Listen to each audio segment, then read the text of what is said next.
I think this way is fine. I'm so excited. Yay, we're live. I think so, yeah. Let's check. Yes, perfect. Hi guys, hello everyone. Your first YouTube stream. Yes, it's my first YouTube stream. Okay, well, the problem is, where do I look now? Well, you look, I don't know, it doesn't matter. You can look both. So let's wait. If I look around like I'm drunk, it's because we have different screens. Too many devices, yes. Well, we should give it some time. Sure. Yeah, like maybe 1 minute before everyone joins. Ну а пока мы ждем, давайте я расскажу вам буквально пару слов, что будет сегодня. На моем проекте время от времени я делаю вот такие вот прямые эфиры, чит-чат-болталку, куда я приглашаю своего мужа или саму себя, и мы разговариваем на различные темы. Конечно, когда приходит Лука, тогда у нас весь эфир на английском языке. И, соответственно, у вас есть шанс, you have a chance to practice your English. У вас есть шанс не только попрактиковать английский, ну, в письменной форме, но и аудирование, естественно. Я, как правило, не перевожу, но если что-то непонятно, то я объясняю. Если я понимаю, что он сказал что-то такое, какое-то сложное выражение или слово, тогда я помогаю вам. Но в общем и целом задача таких эфиров – это, конечно же, помочь вам лучше понимать и, ну, дать вам шанс попрактиковать. It's really hot here in Rome. It's still 22. Today so is 22 degrees. In Russian you say chance. Chance. Okay. Yeah, like you French. say like French. Chance. Yeah, because there are a lot of French words which came to Russian language. Well, in English too, but you know how they're usually pronounced differently. Yeah. Chance. All right. И еще один момент, который я скажу на русском языке, это то, что вы в течение эфира можете задавать вопросы. У меня, конечно, есть свои вопросы, которые я приготовила. Он их не видел. Ну, не видел. No, I didn't see the questions. No, it's these okay. are the questions. Yeah, these are the questions. То есть я буду задавать им свои вопросы, и если у вас будут какие-то параллельные вопросы, то feel free to ask him questions. Difficult questions. Difficult questions. If you're ready, please write I'm ready. Если вы готовы, напишите, что I'm ready, и мы начнем. Не будем затягивать. Я не люблю затягивать, не люблю много воды. I'm ready. Okay, so that's the number of people we have here. It's not that many yet. Okay. Well, it's a brand new channel. Yeah. Nobody knows your channel yet. Okay, whatever. Let's start anyway, because this video they're gonna watch and replay. Okay. Sure. Тема сегодняшняя наша – это еда, итальянская еда, итальянские традиции, вопросы, которые у нас обычно есть к итальянцам, вообще про итальянцев относительно еды, естественно, speaking about food. Ну и я начну. So, my first question is, how often did you eat pasta when you were a baby? Every day. Every day. Can you imagine that? Yes. I'm always shocked when I see. Okay. If somebody tells you I eat bread every day, that's not shocking. But I tell you I eat pasta every day, that's shocking. Why? Yeah. It's a grain. It's from flour. It's you know, it's not pasta. It's just something that goes with dressing with other food. So, I mean, I don't think it's fine. You just answer the way. No, I'm defensive because she's always telling me how can always making fun of you, like how come you have pasta every day? But Italians do that. It's true. Italians do that, and so the second question comes from the first one. If Italians eat pasta every day, why are they so slim? Because we made a pact with the devil. No, because I mean, well, pasta, if cooked in a certain way with fresh ingredients, high quality pasta, it's not bad at all. It's actually good for your body. Yeah, but it makes you fat. No, it doesn't. It makes you fat if you dress it with something super fatty, if you overcook it. Can I talk about pasta al dente? Yes. Which is a concept. Well, maybe that's why actually you are so slim. Yes, when you eat pasta al dente. What is al dente? Al dente means to the tooth. It means that it's a bit firm. It's not completely cooked. Okay, it's a bit raw. So it's more chewy. But it's not really raw. I mean, it's no. It's not overcooked. When it's soft, it's not good anymore. Why? That has to do with sugar. Okay, I'm not making up stuff. I'm not a doctor, but I mean, I know a little bit about nutrition. And basically, if you overcook it, what happens? Your body breaks all the carbs. So all the sugar is released into your blood. And when you do so, the insulin kicks in and transfer that sugar. I mean, very complicated. I know, but stores that sugar into fat. Yeah, I just wanted to translate some parts, but I already forgot what you said. Давайте я переведу, это важный момент все-таки, который, ну, я думаю, не все поняли. Итак, Лука сказал, что если ты не довариваешь пасту, or if you overcook it, if you overcook it, what happens? Okay, значит, наоборот, если ты перевариваешь пасту, то the glycemic index, has a peak. You get a spike. Goes up. Гликемический индекс поднимается, потому что углеводы выходят, и, соответственно, and that's because your body breaks the carbs very easily when it's overcooked. Когда переварено, то твое тело, оно очень легко поглощает углеводы. Okay. Once you have this spike in the sugar, your body. Когда у тебя подъем сахара в крови. Yeah. Then what happens? Your body is very smart, so releases insulin. И тогда твое тело выбрасывает инсулин. To bring the glycemic index.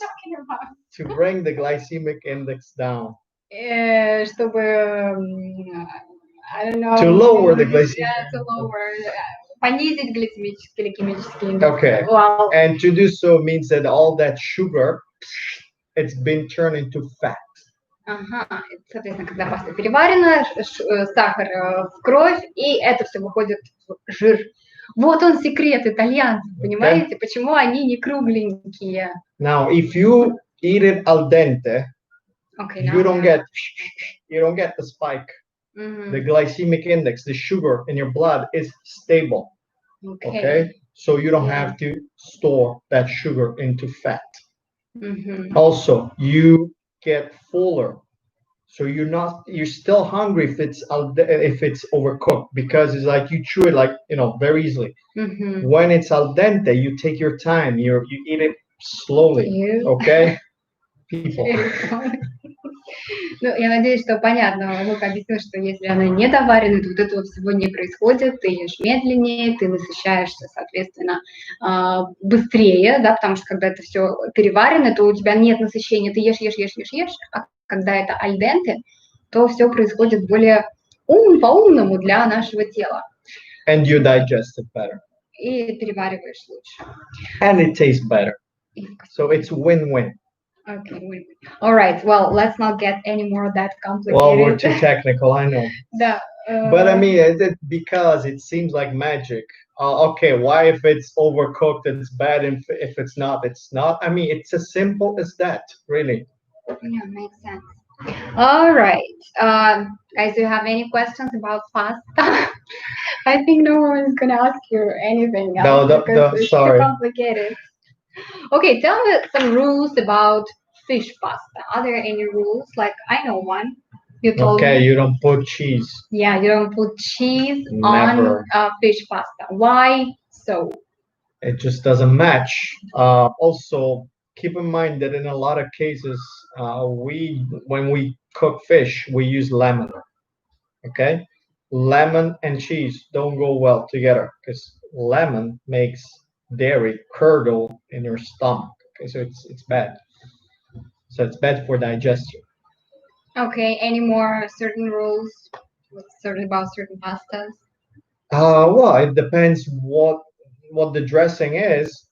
I mean, you cannot eat any shape of pasta with any dressing. Oh yeah. Each dressing has its, shape. Shape. You have Shape to is match. important. You have to match the shape. For instance, if it's something that you want to scoop up the sauce, then you have something larger. So you, with your fork and with your pasta, you just, you scoop it up and you eat it. And what about spaghetti? Spaghetti goes well with a lot of things. Like? Yes, Like it's what? with tomato sauce, with pesto, with carbonara. Spaghetti is actually very, very adaptable.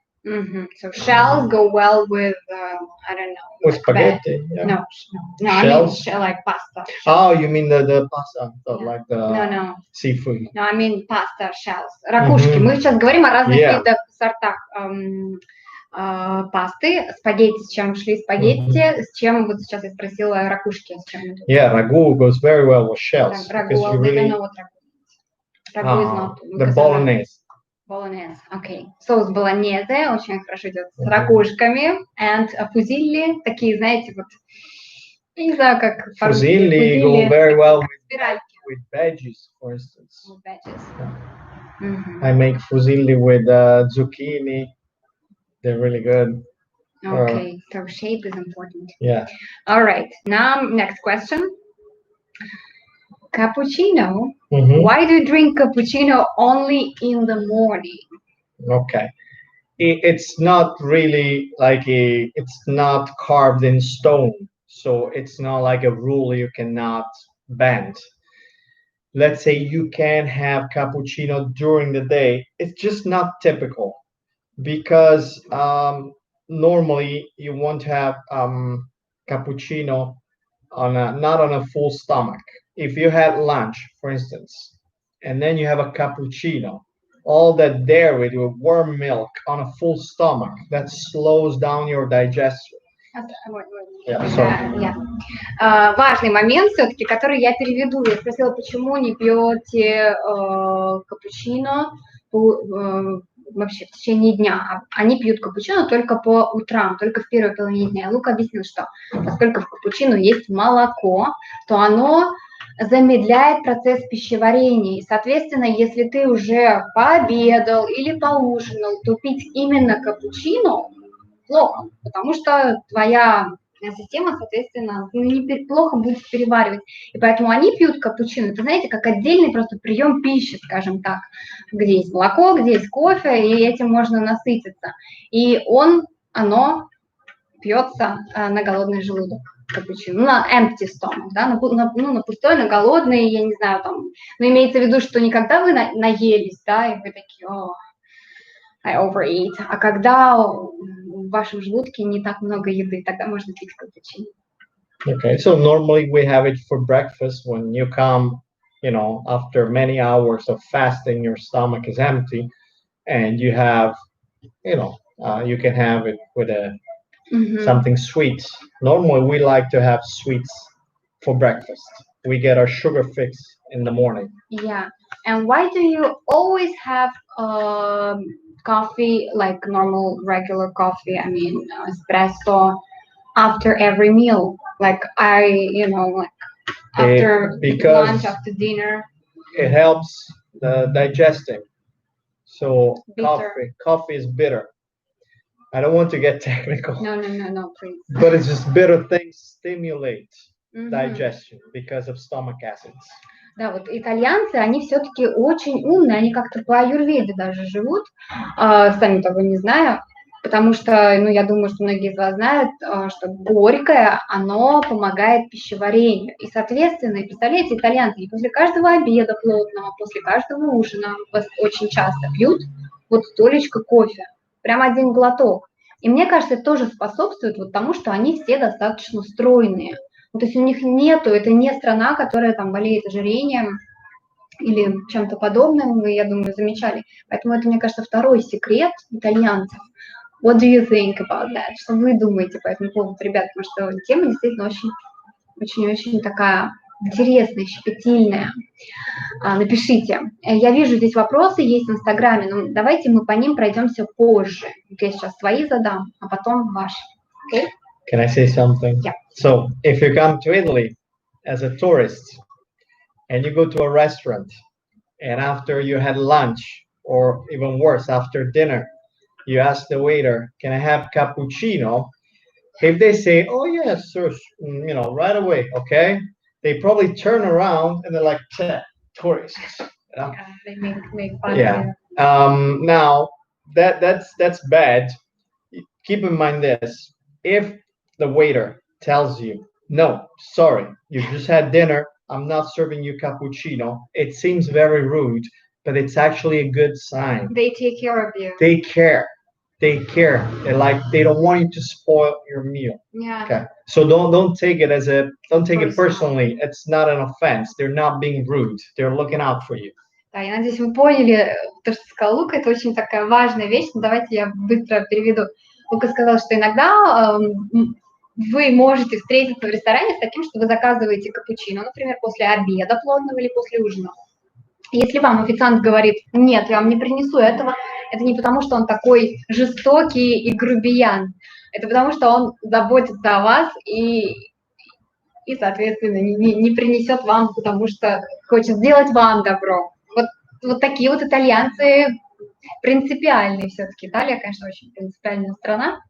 Именно поэтому, мне кажется, живы именно их рецепты, которые популярны во всем мире, только потому что они действительно действуют по правилам. Хотя правила Италии, они как бы не сопоставимы. I'm speaking about Italians follow rules, and even if rules in Italy don't match.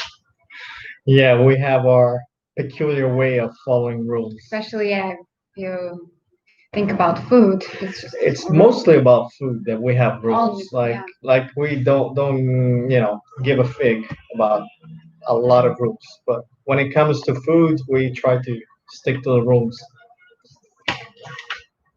Okay. All right. Next question. Can you tell us about white wine and red wine? What goes well with red wine and what goes well with white wine? Because maybe not everyone knows about that. Well, no, I mean just simple things. Don't go into detail. Okay, I'll give you a rule of thumb, like a generic rule. Yes. Is normally you tend to have white wine with fish or with something very light, whereas red is for like meat or something heavier. Okay, it's just a generic rule of thumb. Also white, usually you drink it in summer and also when it's very hot, people might have white even though they're having something. And you put white wine into the refrigerator, but you never put red wine. No, because red wine goes supposed to be served at room temperature. But it always says it on the label. If you check the bottle, you turn it over, it says served at room temperature, or it tells you the exact temperature, to drink it, so that you taste it. Taste the full potential of the wine. Okay. Yes. So не забывайте, что красное вино всегда будет комнатной температуры. Подаем комнатной температуры белое из холодильника. Ну, я думаю, что большинство из вас знали об этом. Okay, and one more question. What do Italians never forgive foreigners? Okay. Well, he was not prepared. We never forgive foreigners for, I don't know, like asking for cappuccino after a meal. Okay. That's not something you should do. I don't know. I mean, we're very easygoing. It's just, Okay. I wouldn't say there's something like. Well, okay, I got some. Food-wise, you never. But that doesn't happen here. It happens abroad. That people might use ketchup for spaghetti or pineapple on pizza. Yeah, let's ask our students. Do you guys sometimes eat pasta with ketchup? Do you do that? Yes or no? Let's see. Ketchup with Spaghetti. No, you can like be honest. Pasta with ketchup. Ketchup. Do you ever eat that? Oh. Yes or no? Yes. Come on. Be honest with us. Be honest. I hate you, but be honest. No, I'm kidding. No, just be honest. I mean, it's. I know that it happens. That is something. No. That is something we would never forgive you for. Okay, no. Now you're scared. Somebody said always. Always. No. Now? Yelena, now or no? No, it's a no. I hope. It was now. Maybe. But okay. And what about pizza with pineapple? that's mostly American, Canadian, but yeah, it exists. Have you ever had a pizza with a pineapple on it? Question number 2. Have you ever done it? Have you ever eaten that? No. Okay, Elena. Okay, good. Because it's dangerous. Every time you eat pineapple pizza, an Italian grandmother dies. You should translate this. I have some questions here. Well, now we should answer the questions. Your questions, guys. I'm not sure they want to ask you questions after what you. Oh no, I'm very easygoing. I mean, I'm just we're laughing, we're having fun. Okay. Let me see.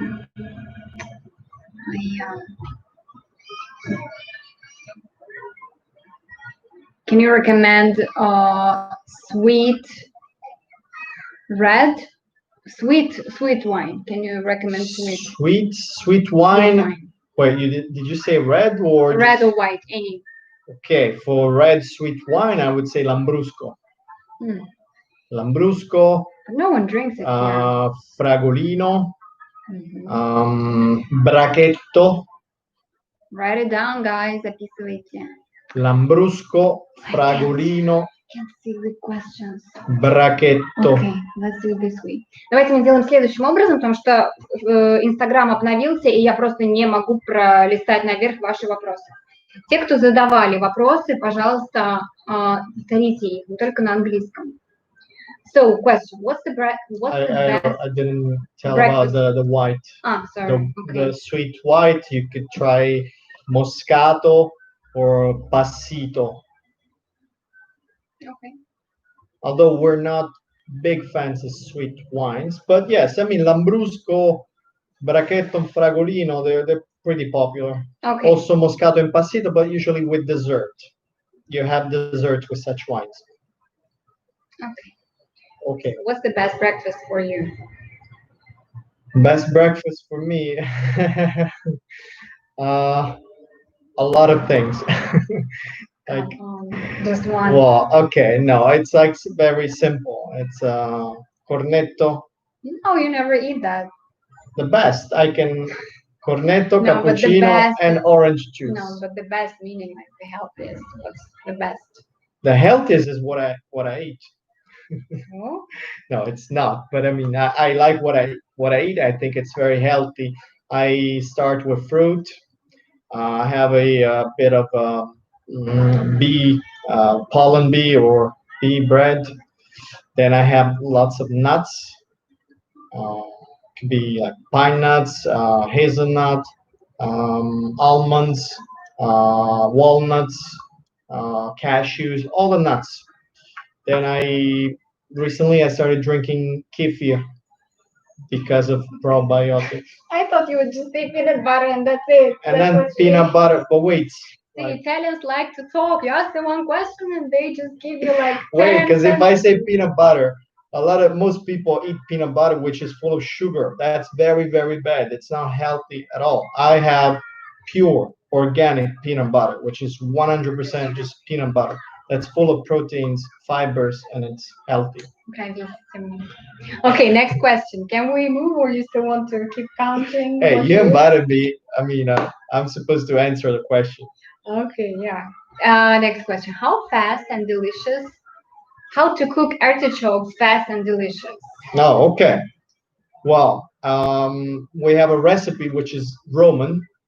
It's called Jewish style. So it's an ancient recipe. And you just clean the artichoke, like really clean, remove all the hard leaves, the outer leaves. And then you soak it into lemon juice and water. How come you never made it? Okay, just a little bit. And then you take it and you deep fry it. And you let it fry, deep fried for a few minutes. And then you just eat it. That's it. It's like super simple. You don't have to do anything. Clean it, lemon juice and water, and then deep fry it. How come you never made it? Because, I mean, I don't know why I never made it. Because I don't like to deep fry. You know, the apartment becomes smelly and you need so much oil. So usually I get that in a restaurant. I don't.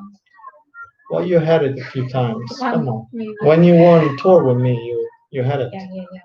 True. All right. What time do? Oh, that's a very good question. What time do you usually have dinner? Well, lunch and dinner. What time do you usually have lunch and dinner? Supper. Supper. I mean, that's like British. Like It's very old-fashioned. Yeah, very. I like it. So lunch, it's usually between 1 and 2:30. That's like standard for most people. And dinner, it's usually restaurants open at 7:30, but most people, don't show up before 8. And the majority of people actually, when you go out for dinner, goes out around 9 o'clock. Of course, this is something you mostly do on weekends, so you stay out until late. But let's say 8 o'clock is good for dinner, 1 o'clock is good for lunch. And you? Personally, well, no. Do you really want to get into that? We'll be here for an hour because I have all my routine and stuff. Yeah, Okay. you can just answer like shortly. Let's say, okay, dinner. I try to have dinner 7:30. Really? 8 o'clock. Okay. I wish. When I'm home. Normally, before the coronavirus, I was always out for work because I work mostly at night, so it's different. And it's very hard to have a routine to arrange my schedule. So every night would be different. But yes, 7:30, 8 o'clock. That's what I try to do when I'm home. All right. But never having dinner at 6 o'clock. I mean, But no one does it usually, even in Russia. okay. I guess we should. Although this is this is me speaking from the perspective of central southern Italy. If you're in the north of Italy, it's not uncommon to see people having dinner at 6:30, 7 o'clock. Really? Yeah, In the Milan? colder it gets. No, not in the cities, like in the mountains, in the countrysides, but in the north where it's colder. Or even when I lived in Florence many years ago, it was quite common for people to have dinner like around 7, 7:30. For me, it was very early, 7, 7:30, but a lot of people were having dinner. Good. All right, guys. If you have some questions, just we have 2 more minutes to answer. But if not, then we're about to stop our live, our broadcast. Your first live on YouTube. Yeah. Если у вас будут какие-то вопросы в повторе, я знаю, что большинство из вас посмотрит нас уже в повторе, пишите, мы обязательно вам ответим. Может быть, запишем стори, я говорю про Инстаграм. Если в YouTube, то Лука или я ответим вам в комментариях. Okay? Thank you for your wishes.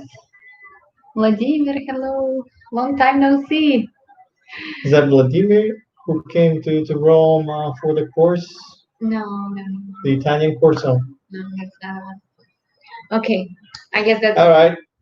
It was a pleasure. Are you going to continue? Or? No. Oh, okay. So, all right, then I'm here. I mean, do I have to leave? Yeah, just say bye. Goodbye. Bye. Bye, Instagram. Bye, YouTube. Thank you for being here. I hope you enjoyed it. Bye-bye.